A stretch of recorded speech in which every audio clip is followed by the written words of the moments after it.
My autoimmune disease does not control me. I'm able to, I manage it through cannabis, but it does not control my life. Welcome to the Well with Cannabis podcast, a show dedicated to telling the life-changing stories of those who live well with cannabis, all while teaching you how to do the same. Meet your host, Emily Kyle, a registered dietitian nutritionist turned certified holistic cannabis practitioner. Emily changed her life for the better with the help of the cannabis plant, and now she is committed to helping others do the same. Tune in each week to hear heartwarming stories and gain the knowledge you need to feel connected, inspired, and supported on your own cannabis journey. Whether you're a new cannabis consumer or a lifetime lover, you'll benefit from these uplifting tales of real-life journeys that will show you how you too can live your best life well with cannabis. Before we jump into today's episode, I wanted to share a note on potentially sensitive content. The episodes on the Well with Cannabis podcast are created for adult audiences only. We will at times cover sensitive topics, including but not limited to suicide, abuse, mental illness, sex, drugs, alcohol, psychedelics, and the obvious use of plant medicine. Explicit language may be used occasionally. Please refrain from watching or listening to the show if you are likely to be offended or adversely impacted by any of these topics. The information on this show is for informational and educational purposes only. It does not constitute medical advice. If any of the content on this podcast has brought up anything for you, please reach out or speak to a professional or someone you trust. Hello and welcome back to another episode of the Well with Cannabis podcast. And I am so excited to introduce our friend Chrissy today. She is from Daisy Star Coaching and Support. She has an amazing story. I can't wait to get in with it. Chrissy, welcome. Hi, how are you? I'm good. Hi. Thank you for having me. Thank you so much. And so you shared with me, you've had quite a journey with autoimmune disease. So I would just love to explore that. Hopefully, if anybody is listening, suffering from autoimmune disease, they can pick up some words of wisdom from you and your journey. Yes. So I struggle with, it's an autoimmune disease called visceral hyperalgesia. It's a big word. It's a mouthful. Yes, what it is I have sensitive nerve endings in my digestive system, and so basically I can feel I feel chronic pain, which is actually when I'm hungry, I can feel the hunger, and that creates the chronic pain, and then also chronic nausea, and I've been struggling with this. It all kind of started back in 2009. And I went to multiple doctors. I even had my gallbladder removed, and come to find out my gallbladder was normal. But multiple doctors just trying to figure out what was going on with me. What was that experience like? Was it frustrating? It was very frustrating. I lost a ton of weight. I was completely on a liquid diet because I couldn't digest solid foods anymore. If I bent over, acid would literally pour out of my mouth. So it was, every day was a constant struggle. Trying to explain that to the doctors, and all tests came back normal and nobody had any answers for me. It was so frustrating. And then as the medical bills continue to pile up. And then I was on, different medications. At one point, I was taking 8 different medications in order to eat a meal, prescribed medications. And so, did they help you at all? Were you able to eat a meal, or were you still struggling at this time? I was still struggling. They did not, none of the medications that were prescribed helped me. I couldn't find anything that would help me. That is so, a lot of people have the same experience in the medical system where they don't solve the problem and they're like, here's a medication and then here's another medication. And oh my gosh, you still don't feel good. Nothing we can do. And it's so sad to hear the story over and over again. Yeah, no, and it's very frustrating because you just start to lose hope. Yeah. You're constantly losing hope. Absolutely. So where does it turn around for you? Where do you discover cannabis? How do we turn this into a success story? Well, okay, so this is kind of a funny story. I had a roommate who used cannabis a lot. I well, I used to be one of those people that was very judgmental about cannabis, especially with my roommate. I'd be like, oh, that stuff smells. But eventually my roommate saw me continuing to struggle and not being able to eat and basically watching my health deteriorate. And she said, Chrissy, you really just need to smoke a bowl. You just need to try and smoke a bowl. Maybe that might help you eat. Yeah. That would probably help with your nausea. It would probably help with your pain. Every single thing that I was complaining about constantly, she was like, I bet this would help you. And finally I was like, okay, yes, I'll try anything. Yes, I'll do it. Yeah. And I sat there, I smoked that bowl, and that evening I ate Chinese food. For the first time in probably 6 months that I was able to eat anything solid. And that was the best darn Chinese food I'd ever had. That's an amazing story. Like, oh my God. Yeah, no, it was incredible. I was shocked. I just couldn't believe it. And then I started thinking, what have I done to myself? Yeah. Why have I put myself through this when this is here? And so that's when my journey with cannabis started, and it's brought me it's brought me to a healing health that I just never thought I could get to. I have hope again. I am on 0 medications. That is okay. Let's talk about how did you get, so you ate the Chinese food. Do you say anything to your doctors? Do you say, I want to stop these medicines cold turkey? How does that progress for you? Yeah, so I go, to my next appointment, and my doctor was like, well, you're looking a little better. You're feeling a little better. And I told him, I was like, well, I started using cannabis to help me with my pain and with my nausea. And he looked at me and he's like, well, is it working? And I was like, it's working. I said, I quit taking all those prescription drugs that you gave me because those weren't working. And he said, well, if it's working, then just continue to use it. Continue to do that. To hear from a doctor finally. Yes. So then from that point, I got my medical card.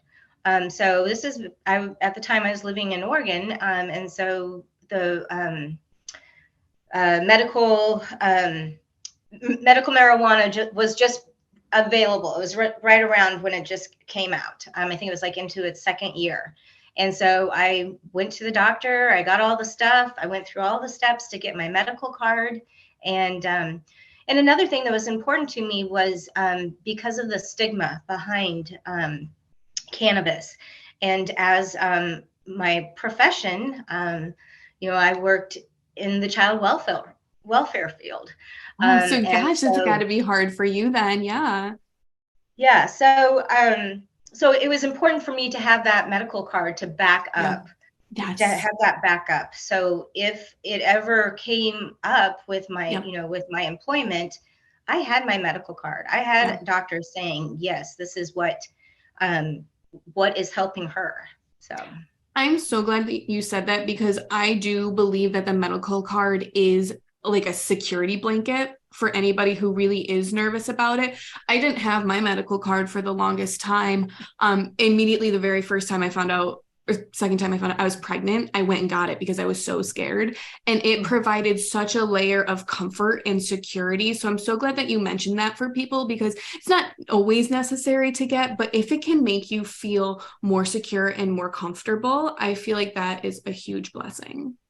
Absolutely. And with employment, I've had to take a drug test for employment, for employers. And actually, the last one I had to take, and this was a couple of years ago, I obviously did not pass it. Mm-hmm. And so the technician called and they asked me, well, you tested positive for cannabis. Do you have your medical card? And I said, yes, I do. And they said, okay, no problem. And it was not an issue.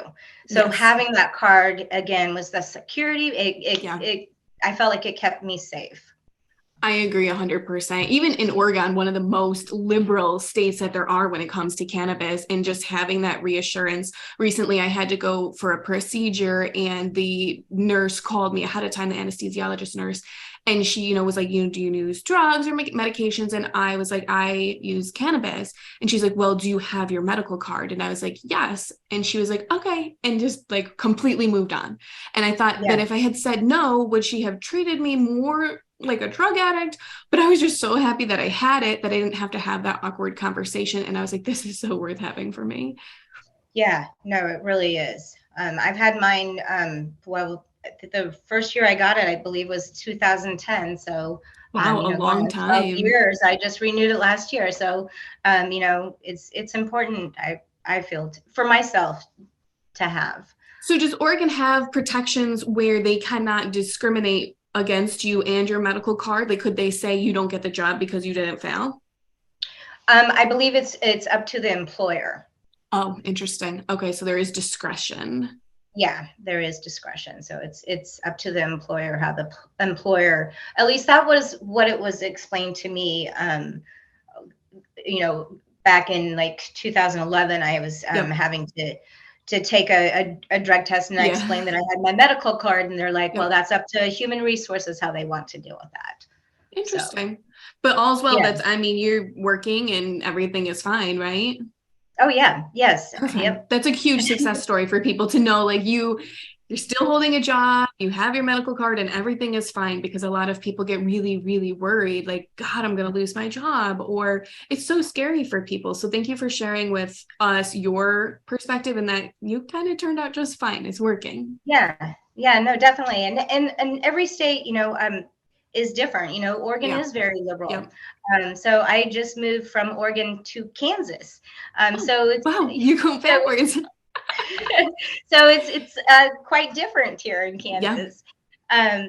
But it was, it was at Kansas when they asked me, well, do you have your medical card? And I said, yes, I have my Oregon medical card. And they said, okay, no problem. So, so I think it is, more acceptable, or, they're accepting medical cards more. Definitely. So what does life look like now for you? You look amazing. I hope you're feeling amazing. Oh yeah, no, I feel great. I probably feel the best that I have ever felt. I'm happy for you. That's so nice to hear. Yeah, no, thank you. It really is. The cannabis, again, it's given me hope. What I do is I had to figure out how to medicate myself, right? Yes. Like how much I can use, and when can I use it, and when do I need it? When do I need it the most? So really, it's all kind of, I became an experiment on myself, trying to figure out how I can do this, and but still be able to get behind a car and go to work, be able to do my job, be able, to parent my children. Another point I wanted to mention is I'm an adoptive parent, and that's so sweet. Thank you. But I had to be upfront about my marijuana use in my home study. Oh my gosh, I never even thought about that. Do you mind talking a little bit about that? No, not at all. Again, this was, we adopted out of Oregon child welfare foster care system. But I was just honest, open and honest. Again, I had my medical card. And so I think it could have been a different story if I didn't have my medical card, but having my medical card, again, just kind of gave me that ground to stand on, that security. Definitely. Being backed up by them about the card, and they were accepting? Yes, they were accepting. And basically, they asked, where is it stored? Where do I, obviously I don't use cannabis in front of my children. So, where do you do that? And, is it locked up? So it's all those safety precautions that, of course, if you have children in your home, you're going to use those safety precautions. Yes. You have to. And so I just explained I even showed them where I had it locked up. The times that I do it and where the children are when I do it, and, and kind of the plan and how we made it work. And, Gosh, and yeah, I feel like that is such like a bright glimpse into the future. If they're willing to work with you on that, like that is awesome. I'm so happy to hear that worked out that way. Yeah. No, it was great. And they have to, I mean, things have changed. Right. Yes. And so, if you just have to be open and honest about things, like that. I think I'm so glad that you said that, because so many cannabis users spend our whole time not being open and not being honest and being scared and being in the closet, hiding, sneaking. And for you to just say, I was open and honest and I was able to facilitate an adoption with a medical marijuana card. That is amazing. And I hope that anyone listening is like, wow, like if she can do that, like I could probably do what I want to do. Yeah. No. And I will tell you that I was scared. I never thought that adoption was always something that I had in my heart that I wanted to do. And then when I started using cannabis, I was like, well, I will never be able to adopt. I mean, that probably wouldn't be anything that I could do, because, they come in and they learn everything about your home and your life and your family.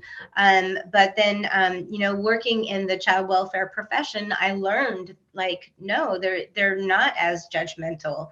The judgment is what I'm putting on myself or the fears that I have. And so I was able to take that barrier down and move forward. And I was like, okay, I'm going to be, I will work for child welfare. Here's all my little secrets that you don't know, but you are the one that gave me my card too, because you're with the state. So 100%. Did you feel that, was there a time though where you felt conflicted, where you were like, oh my gosh, like I used to spend so much time being against this, like now, did you feel like that moment of enlightenment, or how did you transition through that? No, I definitely went through that. I just felt really ignorant. I felt stupid, for just the way that I was judgmental on, other people and their cannabis use, and just ignorant, because I wasn't open to it. Back in high school, growing up in Missouri, marijuana wasn't what it's like now, especially back in those days. And so, I don't even know if it was really marijuana that I was smoking when I was in high school, and then I went years. I probably went 15 years without smoking cannabis, except for, the little experimental in high school. But other than that, I didn't use it. And that whole time I was judgmental about it, until my, my best friend, she saved my life that night. I'm so glad that she did. And there are so many people who share a similar story where it's just one person who has made such an impact and said, please try this, or I have something that can help you. And I think that's just kind of the underlying tone, is like the relief that this plant can bring. I mean, hearing your story and what you went through, and smoking one bowl brought you so much relief. I want that for everybody. I want everybody to have that type of relief immediately available to them, because nobody deserves to live in pain. They don't. No, definitely. And the how quickly it's almost like an immediate pain release. Yes. I mean, how quickly it helps. I can be having chronic pain, and within just a couple of minutes, I can be relieved from that pain. And I mean, it really is a miracle, miracle plant. And But it's not something that I go around and I don't go around and tell people that I'm a cannabis user. They're, only my closest friends know. A couple of my family members know. But I'm, I don't have that stigma. I don't wear cannabis shirts or, I just, I don't need to talk about it unless I'm talking with somebody who I think may need it, or let me share, hey, this is what I do to relieve my pain. But yeah, I mean, it's something that it's I keep private, unless it's, someone needs to know about it, or that I want to share that with them.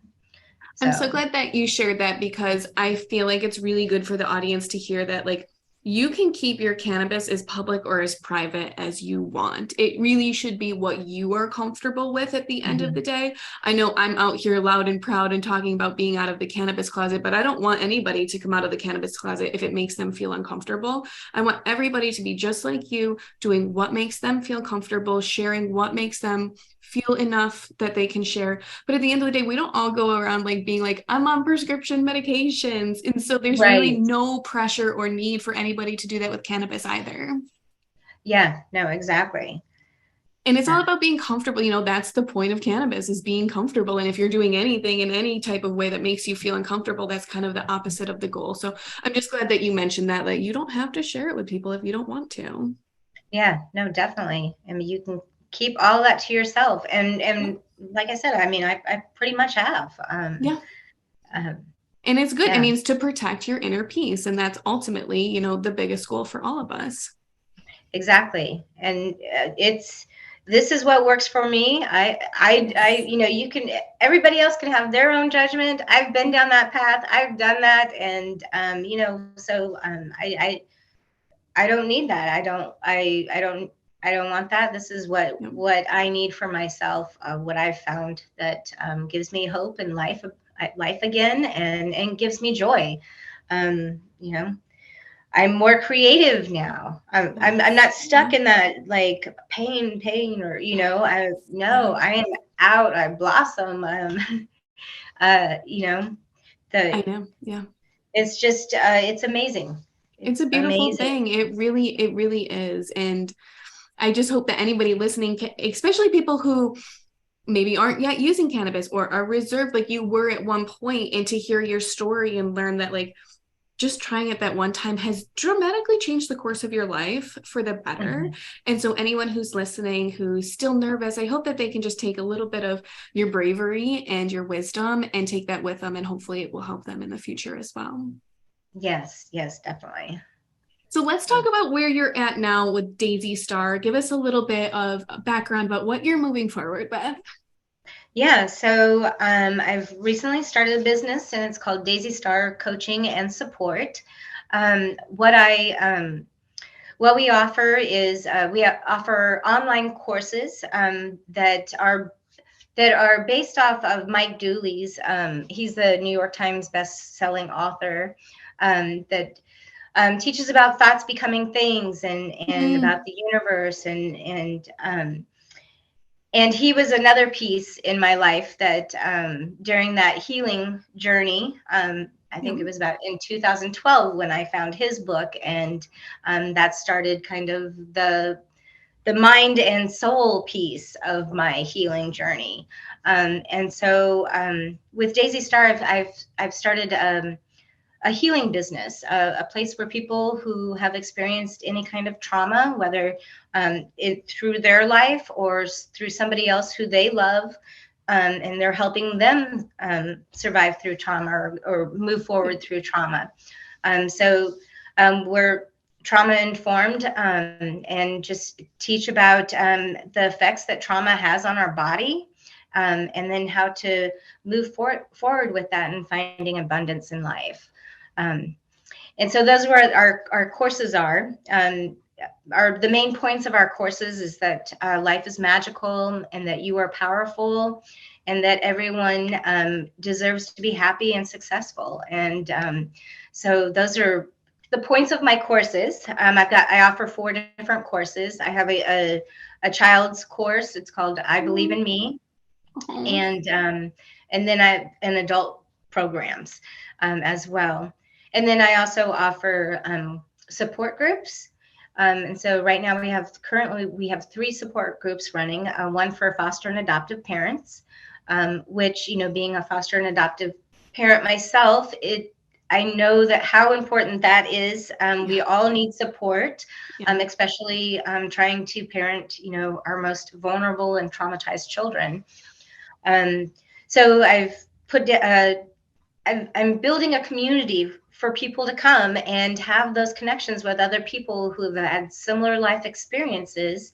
And then, through having social media, you're able to still stay connected with them throughout the week, So we have weekly support groups. And then throughout the week, you always have somebody there that you can turn to, we have a private support group pages, so people can communicate with each other throughout the week.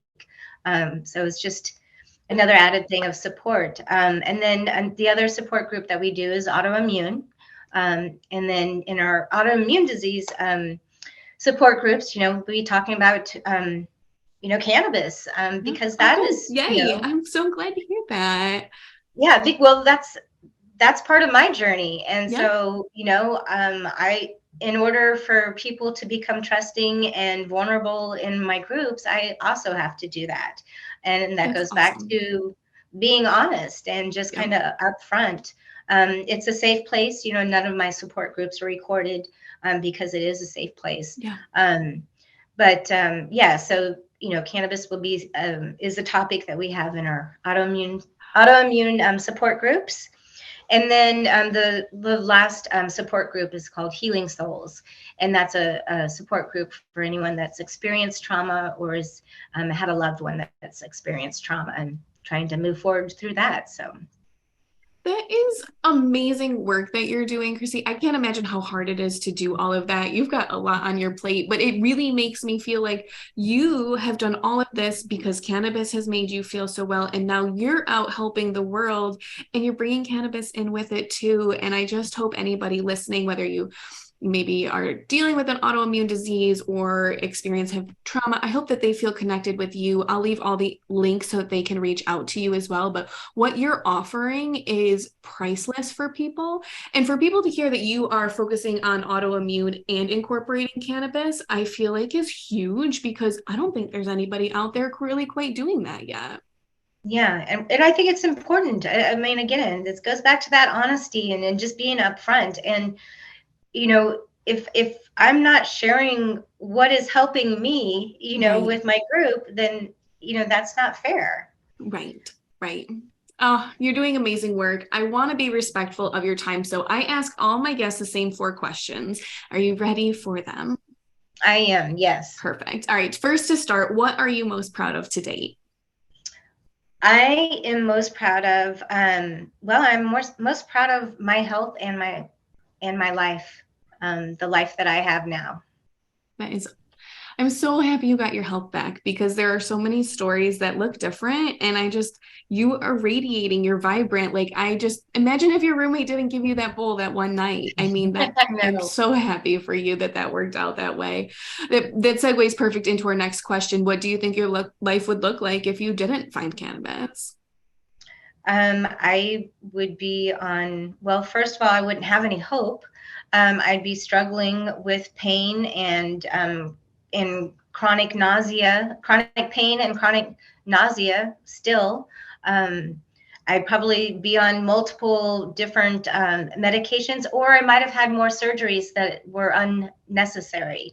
I don't know. I would have continued to let the doctors poke at me. Yeah. I can tell you that when I told you that story, how I went back to the doctor and I said that I started using cannabis, I haven't been back to that doctor since.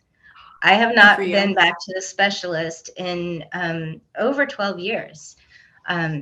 So it's amazing. I mean, you can take care of yourself and you've learned that and you've earned that. And I'm really, really proud of you. That's awesome. Just to have that peace of mind is incredible. My autoimmune disease does not control me. I'm able to I manage it through cannabis. but it does not control my life. That is such a ray of hope for anybody listening, because autoimmune disease is really hard and it can control your life. So I'm so glad that you said that, and it hopefully reaches the person who needs to hear this on the other side. Yes, definitely. I mean, there was definitely a time where it did control my life, but not anymore. If you could go back 10, 20, 30 years ago and give yourself one little piece of cannabis advice, what would it be? Just to be open-minded, and don't be judgmental. I probably would have been on a much quicker healing path a long time ago if I would have been open to cannabis. And so I think for a little bit of time, I kind of blamed I was mad at myself, angry at myself for being that ignorant. But I've had to let that go. I'm no longer, it was the path it took, it was the path that I was supposed to go through. And I had to go through everything for those reasons, for whatever reasons. And it was the path that led me to that one bowl in that Chinese dinner that I will never forget. Oh. Last question to wrap it up. If you could be remembered for one thing in the cannabis space, what would it be?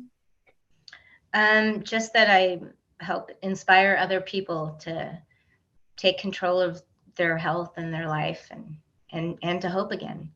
Oh, I have no doubt that anybody listening to this episode is going to feel that. Thank you so much for sharing your story with us, for being vulnerable. I know it's not easy, but I truly think that your words are going to reach the right person. I hope if anybody is listening and needs trauma-informed counseling or support or autoimmune support, really can connect with you. Like I said, I'll leave the links and everything, but just thank you so much for being vulnerable, honest, and open and willing to share with us, because I think it's going to make a huge difference. Thank you so much. Thank you for having me. Oh, thank you. Congratulations. You've finished another episode of the Well with Cannabis podcast and are one step closer to discovering how you too can live well with cannabis. Thank you for listening in today. We hope this episode has been a helpful and informative one. Please visit EmilyKyleNutrition.com for more information on today's show notes, guest information, recipes, and other resources. If you want more support and encouragement on your cannabis journey, please consider joining the private Well with Cannabis community. In this group, you can connect with like-minded individuals focused on improving their health and wellness through cannabis. Join the group today to continue your journey of wellness together at EmilyKyleNutrition.com.